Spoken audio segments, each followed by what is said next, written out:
మీరు జాబ్ చేస్తున్నారా? మీ సాలరీని డబుల్ చేసుకోవాలని అనుకుంటున్నారా? 2x యువర్ సాలరీ ఆన్లైన్ కోర్సులో జాయిన్ అవ్వండి.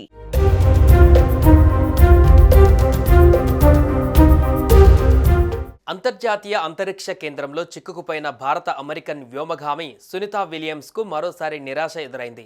9 నెలలుగా ఐఎస్ఎస్లో ఉంటున్న ఆమె భూమి మీదికి రావడం మరింత ఆలస్యమయ్యేలా ఉంది.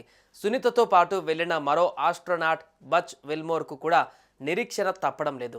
అసలు సునీతా విలియమ్స్ తిరిగి భూమి మీదకు వస్తుందా? ఇంకా ఆలస్యమైతే ఆమె ఆరోగ్యం ఏమవుతుంది? ఎలాంటి ప్రమాదంలో సునీతా విలియమ్స్ ఉంది?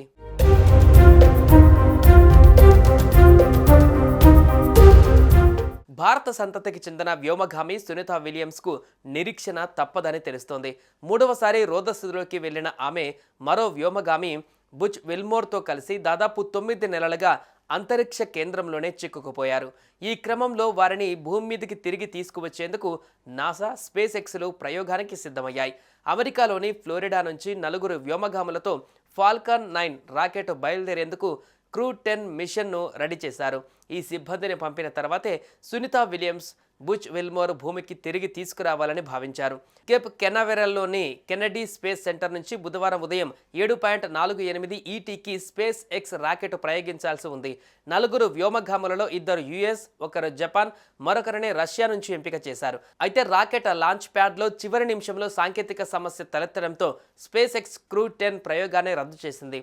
హైడ్రాలిక్ సిస్టంలో సమస్య తలెత్తడంతో ప్రయోగాన్ని ఆపేస్తున్నట్లు నాసా వెల్లడించింది.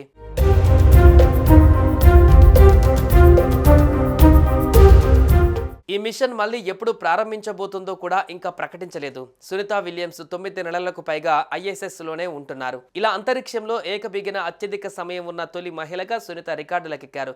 అయితే సునీతకు ఇది మొదటి రికార్డు కాదు.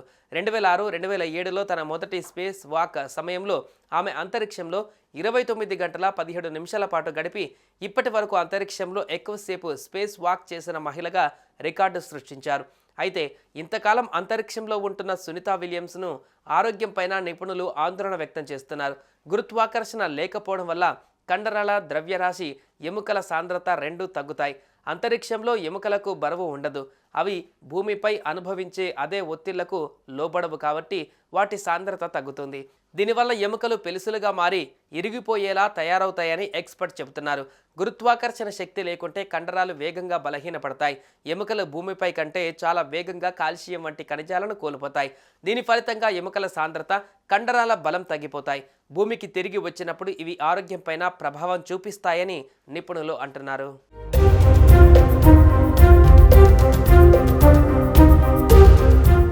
సుమన్ టీవీలో మీ పర్సనల్ అండ్ బిజినెస్ ప్రమోషన్స్ కోసం కింది నెంబర్కి కాంటాక్ట్ చేయండి.